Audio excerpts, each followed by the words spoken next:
10 o'clock, this is Sky News at 10, our top story.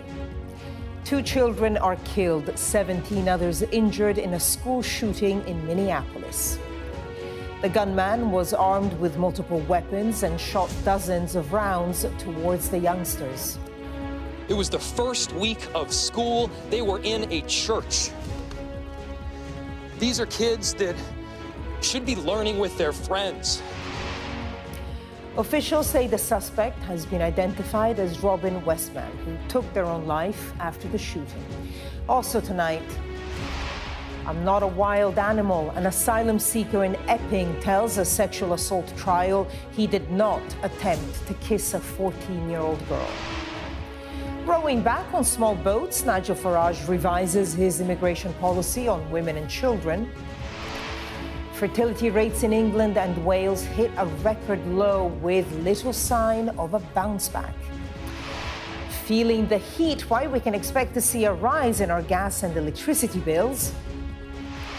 And we'll take a first look at tomorrow's front pages in our press preview from 10:30 right through to midnight.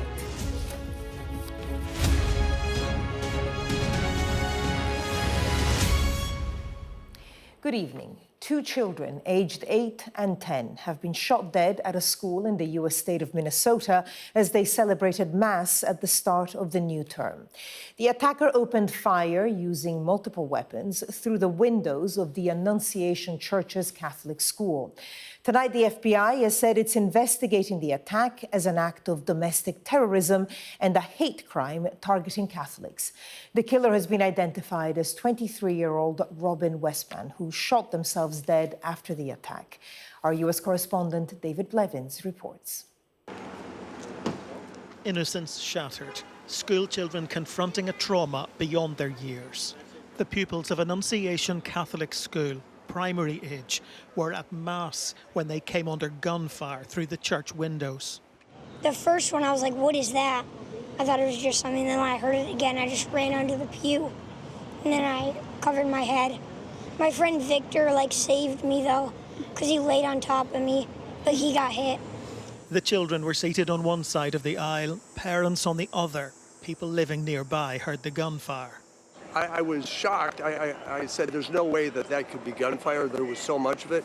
So it was sporadic. It was a semi-automatic. It seemed like a rifle. It certainly didn't sound like a handgun. It breaks my heart, makes me sick to my stomach, knowing that there's probably people I know that are either injured or maybe they were even killed. It doesn't make me feel safe at all in this community that I've been a part of for so long. Armed with a shotgun, rifle and pistol, the attacker fired dozens of rounds, leaving 2 children dead, 17 people wounded. This was a deliberate act of violence against innocent children and other people worshiping. The sheer cruelty and cowardice of firing into a church full of children is absolutely incomprehensible. President Trump urged people to pray, those sentiments not enough for the mayor of Minneapolis. Don't just say this is about thoughts and prayers right now. These kids were literally praying. It was the first week of school. They were in a church. These are kids that should be learning with their friends. They should be playing on the playground. They should be able to go to school or church in peace without the fear or risk of violence, and their parents should have the same kind of assurance. The shooter, who died from a self-inflicted gunshot wound, has been identified as Robin Westman. A manifesto posted online included a hand-drawn sketch of the layout of a church.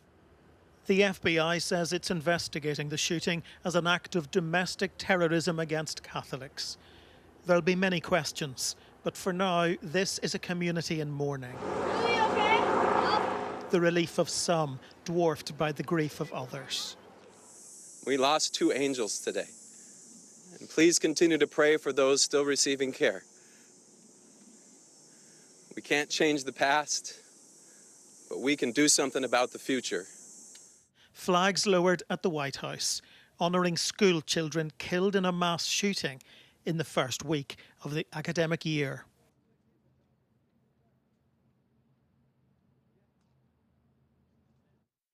And we can speak to David live now. David, what else do we know about the shooter and any possible motive? Well, we know their name, Robin Westman. We know their age, 23, and we know that they grew up in that community. But the police chief in Minneapolis says they've not yet established a motive for this morning's attack. That hasn't stopped the FBI director, Kash Patel, here in Washington from announcing that they are investigating it as an act of domestic terrorism, a hate crime targeting Catholics. So like every other mass shooting in the United States, there is the potential for this to be politicized, and that's because the gun battle here is a deeply polarized struggle between those who see firearms as freedom and self-defense and those who see the ease of access to them as the root cause of an epidemic of mass shootings. But amid all that noise, this is, of course, at heart yet another human tragedy. 2 children are dead, 14 others have been injured, along with 3 adults. Their lives forever changed in one moment at 8:20 this morning. And it is that sense of human loss that has prompted Pope Leo, who served part of his pastoral ministry in Minnesota, to send a message to the parish this evening, expressing his profound sadness and assuring them that he's standing with them on this very, very difficult day. David Blevins with the latest on that shooting. David, thank you. An Ethiopian asylum seeker has denied accusations that he tried to kiss a 14-year-old girl. Hadush Kebatu told Colchester Magistrates Court today, "I'm not a wild animal." He was residing at the Bell Hotel in Epping and denies charges of sexual assault. Sky's Rachel Venables has this report. So the allegation is that you've touched a child on the inside of the groin. Come over here, I need to search you. Don't cry, it's going to be okay. Tearfully protesting his innocence, Hadush Kebatu is handcuffed and taken into custody, accused of sexually assaulting and harassing a teenage girl. Allegations he denies, claiming to police here that one of his accusers gave him her mobile number. In court on Wednesday, CCTV was played of Kebatu's movements in Epping, the day he's accused of meeting a group of school children, allegedly telling 2 girls they were pretty and asking them to have babies with him, inviting them back to his hotel. One of the 14-year-old girls alleges the following day he tried to kiss her, stroking her hair and touching her thigh. While a female member of the public, who also says Kebatu touched her leg when she was trying to help him with CV advice, told the court how she made a scene shouting and calling the asylum seeker a paedophile after she saw the girl remove the 38-year-old's hand from her leg. For well over an hour at the end of today's hearing, Kebatu spoke through a translator to strongly deny the allegations against him. He claimed that he said nothing more than hello to those children, saying repeatedly, "I'm not a wild animal," while he accused the female member of the public of being drunk, saying she had come on to him. Kebatu said in court he came to the UK from Ethiopia as an asylum seeker on a small boat, paying €1,800 to make the journey. And for a few days before his arrest, he was staying at the nearby Bell Hotel, which was being used to house migrants and which has since become the source of both protests and a legal challenge to get the site shut down. Kebatu, who was supported today by an interpreter, denies all counts against him, and the trial will continue next week. Rachel Venables, Sky News in Colchester. Yesterday, Nigel Farage was defiant. Today, not so much. In the space of 24 hours, he appeared to have done an about-turn on his immigration policy on women and children. Our political correspondent, Serena Bakr-Singh, reflects on the Reform UK leader's changing mood. Bold, brazen, and now with billboards. The usual Reform UK spectacle yesterday as they announced their plans for small boat crossings. But this time they also promised the detail.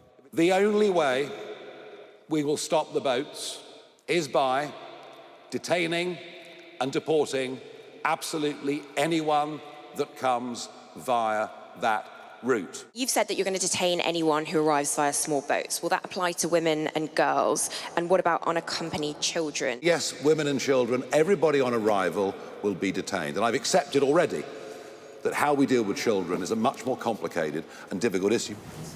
But one day later, everyone might not truly mean everyone. Nigel Farage today now rowing back on whether women and girls will be included in their proposals.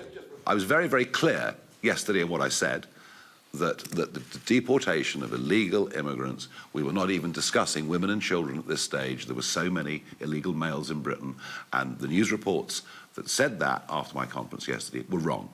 Wrong, wrong, wrong. I endorse this message.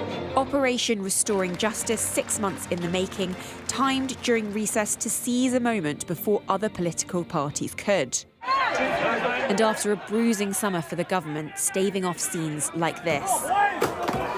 Polling today shows the majority of Britons back the Asylum hotel protests. Today, the two main parties relishing the apparent shift in Reform's position. He's having this problem because he hasn't done the homework. He's only copied ours. This is why we need to take the time to make sure we get the policies right. In the last 24 hours, they're already rowing back on things. And there are legitimate questions like what would happen if women and girls who've escaped the Taliban come to this country for sanctuary? Would you deport them? 31,000 women and girls claimed asylum last year in the UK, many from Afghanistan, where Reform has suggested it would be prepared to deport people back to if they arrived by small boat. One of Reform's policies is to make deals with Afghanistan, so if women were adopted under this policy, they would be sent back to Afghanistan. Do you think that's safe for them? No, the woman has nothing there. There is no right for women. The female cat in Afghanistan has more right than a woman because they don't have a voice at all. They don't allow to talk. They don't allow to go out. They don't allow to study. Children, nothing. We are making progress to stop the boats. To smash the gangs. Slogans voters have grown weary of, but an issue felt deeply. Reform's plan, if they did walk into power, is a deterrent based on a promise for flights only one way, to solve what they say is a crisis, but not completely worked out yet how to solve. Serena Barker-Singh, Sky News. Sky sources have confirmed that former Prime Minister Tony Blair is in Washington and has been involved in White House discussions on Gaza. Let's go live to Washington and speak to our U.S. correspondent, Mark Stone. So, Mark, why is he there? Well, this is interesting. It's not altogether surprising. We know that on at least 2 occasions since February, the former Prime Minister has been here in Washington, has met President Trump and has been here at least in part to discuss the future of Gaza. And that appears to be his motivation this time too. We know that from Steve Witkoff, Donald Trump's envoy for the Middle East, that there was a meeting today at the White House, a private meeting. Donald Trump, I understand, chaired the meeting. Jared Kushner, his son-in-law and former envoy for the Middle East in the first Trump presidency, was at the meeting as well. Ron Dermer, senior official in the Israeli government, we understand, was there too. And the point of the meeting was to discuss the day after, what happens to Gaza once what is happening now is over. I mean, that in itself seems somewhat surprising, that they can almost be trying to leapfrog the challenges now to work out what next without having an answer and a ceasefire right now. Nevertheless, that is what they're looking at. You'll remember Donald Trump once said famously, infamously, that he would like to see a sort of French Riviera in Gaza. He has talked about Gaza in real estate terms.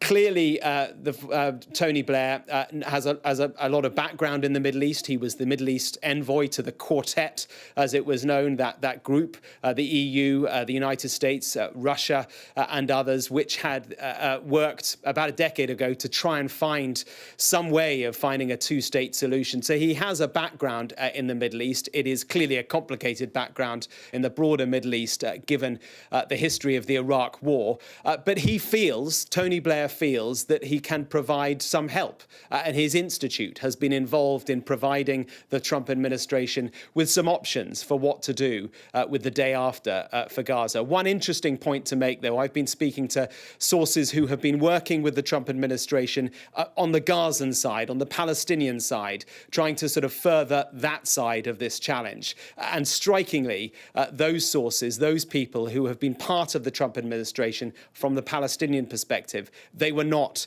in this meeting. Mark Stone with the latest on that meeting from Washington, D.C. Mark, thank you. The fertility record in England and Wales fell to its lowest level on record in 2024. Apart from a slight jump during the pandemic, birth rates have been falling consistently since 2010. Sky's Ashna Hurinag reports. Long gone are the days of the baby boom. Now the fertility rate across England and Wales has buckled. Women are having babies, but fewer of them. But Luton is bucking the trend. Here, the fertility rate is at its highest. We have a strong Asian population and we have a strong African and Caribbean population, and we are very family orientated. So what I believe could be the trend is the fact that we do work to build that family structure and to support that family structure. Merit has 5 children and is now a great-grandmother. Family structures like hers are increasingly hard to find, she says, so she can see why people are put off. There's 2 elements to that discussion, I think. One of them is how expensive it is to have children in this country. People are paying over £500 a week to put your child in nursery. How are you going to work when you've got to pay such an astronomical price? It's like paying a mortgage. Many are weighing up family and affordability. Others have societal concerns. With the world that it is today, it's a scary place. So a lot of people now are probably thinking, do I want to bring my children into what we're facing?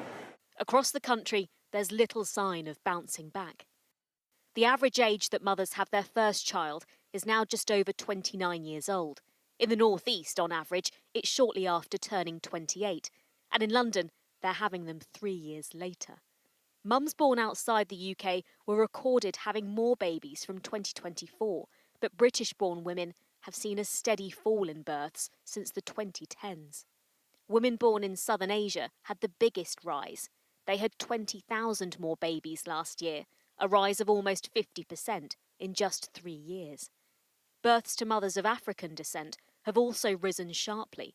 A fall, however, for mothers from EU countries, as soon as Brexit came into effect. Here in Luton, women are having on average 2 babies each, but there are growing concerns about the declining birth rate overall. In particular, how a falling number of people of working age can better support those who are increasingly getting older. But priorities for modern couples are shifting. I do think that it's a change in society, a growth of women's rights, a growth of women's liberty that is part of this. And therefore, whilst we're not going back to the 50s or the 1850s, no one wants to. The question then, which we have to answer as a society if we want a future, is how do we couple all those wonderful things for young women with a bunch of other things, whether it's support or it's the culture or it's the tradition or it's the narrative or it's the legal rights. Until women can see these changes, the chances of climbing fertility rates could remain a thing of the past. Ashna Hurinag, Sky News in Luton. More than 6 million new cancer cases could be diagnosed in England in the next 15 years, the equivalent of one person being told they have the disease every 2 minutes. A coalition of more than 60 charities want the government to commit to a range of measures, including early diagnosis and better support for patients. Our health correspondent Laura Bundock reports. 29-year-old Josh Cull can walk and see cancer-free. But 4 years ago, a brain cancer diagnosis robbed him of his mobility. He developed daily sickness and temporarily lost his eyesight. The NHS allowed me to survive cancer, but Maggie's and the support of other charities such as Macmillan allowed me to thrive after cancer. So, the NHS is built for purpose. It's like a factory, right? You've got this constant conveyor belt, helping as many people as possible. But unfortunately with that, the doctors, they just don't have the time or the funding just to provide the level of support which cancer patients need. Josh is here backing this collective of over 60 leading cancer charities. United in voice and message, they're warning 6 million new cancer cases could be diagnosed in England between now and 2040. And so they're setting out the measures they say must be included in the government's upcoming National Cancer Plan. This strategy is a real opportunity to change the lives of people affected by breast cancer. We know it's the most common cancer in the UK affecting women. We know that we need to improve early diagnosis rates. More women need to be taking up their screening appointment because we know that breast screening saves lives from breast cancer. The earlier cancer is diagnosed and treated, the better the chances of recovery. The current target, shown here in green, is for 85% of patients to begin cancer treatment within 2 months, a metric that's been missed for many years. There is, of course, a reason why this coalition of charities is rallying now. They're setting out their stall ahead of the publication of the National Cancer Plan. It is, they say, a defining moment, which is why they all want their views and concerns heard. There needs to be funding across the board. Funding increases across the board. They just don't have the support they need. These doctors are working incredibly hard, incredibly long hours. We'll know how closely the government's listening when their cancer plan's published later this year. Laura Bundock, Sky News, Westminster. The average annual energy bill is to rise by more than expected in October. Ofgem has increased its price cap by 2%, double what analysts had predicted. Here's our business and economics correspondent, Paul Kelso.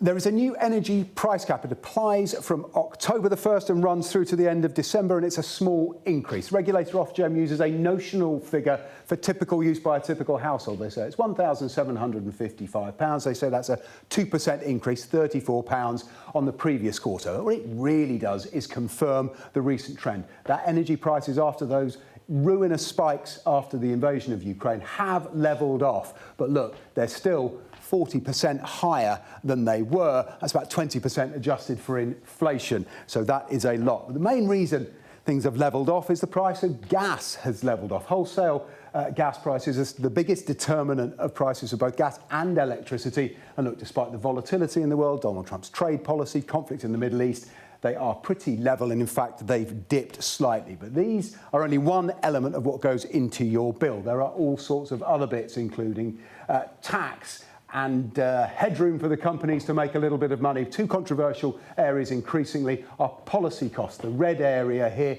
which has gone up slightly on the last price cap because it includes social costs as well as green levies. The social cost here is the Warm Homes discount, £150 offered to 2.7 million homes. That's more than previously. It's intended to help those most in need. That's pushed up cost by about £1.50. And the orange is network costs. That's managing the pipes and cables that get the power and gas to your homes. There's a bit of cost in there for what's called balancing the grid. Huge amount of renewables on the grid. It can't always manage getting them from where they're produced in the north of Scotland mainly to where they're needed. The demand is in the south. Sometimes suppliers are paid to switch off. That's added another £1 or so of cost. You will hear a lot more about those as we go through the energy transition. But what really counts in a price cap is what you pay, and these are the key numbers. What Ofgem fixes is the unit price. Operators cannot charge you more than 26.35p for a kilowatt hour of electricity, up slightly, or 6.29 for a unit of gas, which is actually down slightly. Remember those gas prices we saw, they have levelled off. But what has gone up is the daily standing charge you cannot avoid for electricity, up 4.5%, gas up more than 14%, partly because the cost of managing the network is having to be spread more thinly because we are using less gas. Not only is it a bit warmer, but homes are more efficient. The advice to consumers is to find fixed rates below these two numbers, that electricity and gas price. You can fix below that, those are available now, you will save money, and it will work in the long term because there is not much sign at the moment of those prices moving sharply downwards anytime soon. Far-right activist Tommy Robinson will not be charged over an alleged assault at St Pancras Station in London in July. British Transport Police said the alleged victim did not wish to provide a statement as part of the investigation. The Crown prosecution concluded that there was not a realistic prospect of a conviction, and so no charges would be laid. Efforts to contain a huge moorland fire in the North York Moors National Park have been hampered by unexploded Second World War ordnance. The area was used by tanks as a firing range during the war. The fire has been going on for 2 weeks now, with large areas evacuated and some roads closed. Ryanair is planning to increase bonuses for its staff who spot passengers attempting to take oversized baggage onto flights. Sharp-eyed workers can get a bonus of just over £2 for intercepting passengers.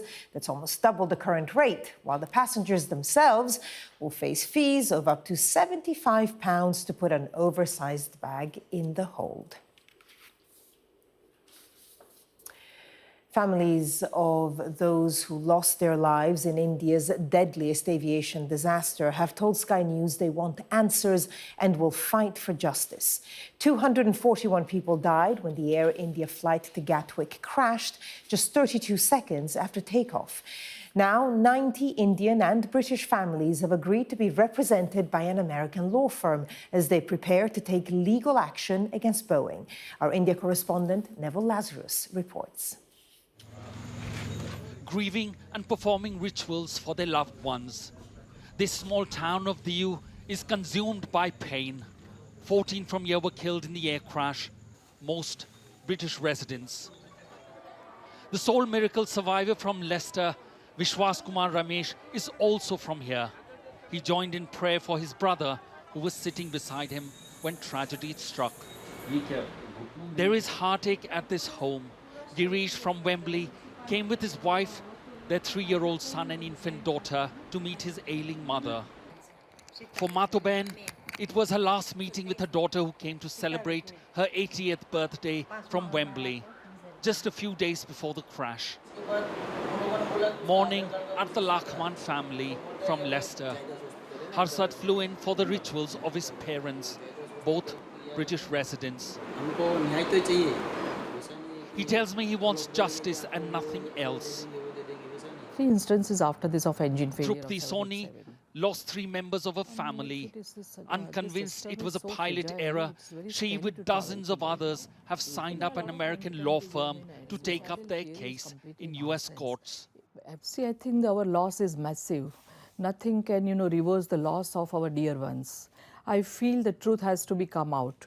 And, whatever technical slug is there, whatever design faults are there, whatever inadequacies are there in our flying practices has to come out. And thorough and non-partial, investigation has to be done. Obviously, these are families. Michael Andrews has fought cases for victims in other aviation disasters. His firm is collecting information and will take legal action if the evidence warrants. We know that there are various computer systems on the 787 which can call for uncommanded inputs or controls to the plane. Given what we know about the complexity of this aircraft, given what we know in the limited data that's been released and the video evidence that we've seen of the RAT deployment, this is the Ram Air Turbine Auxiliary Power Unit deployment, relative to takeoff time, I think it is more likely at this point that it is a technological or electrical issue rather than human error. Sky News has put these allegations to Boeing and has yet to receive a response. The investigations are ongoing and a final report is due in a year's time. But families want answers, and so far they have got none in one of the deadliest aviation disasters this country has seen. Neville Lazarus, Sky News in Diu, Gujarat. Sport now, and Manchester United are out of the Carabao Cup after a major upset at Grimsby. Now, they were beaten on penalties by the League Two side, with Brian Mbeumo missing their crucial spot kick in sudden death. Grimsby had led 2-0 at half-time, but Mbeumo and Harry Maguire in the final minute took the tie to a shootout. There were 26 penalties in the shootout, with every player taking a spot kick before the decisive moment, which sparked huge celebrations, as you can see. And British number one Emma Raducanu has taken just an hour to make it through to the third round at the US Open. She hit 16 winners as she cruised past the Indonesian qualifier, Janice Chen. Meanwhile, Jack Draper has withdrawn from the men's draw with an arm injury. 2 sets to love, 6-2, 6-1. Well, that was Sky News at 10. Coming up, we're going to take a first look at tomorrow's papers in the press preview. Tonight, we're joined by the political commentator Adam Bolton and the journalist and broadcaster Daisy McAndrew. Welcome both. Among the stories we'll be discussing this on the front of The Guardian. The headline, 1/3 of wounded in Gaza are children. We'll be right back.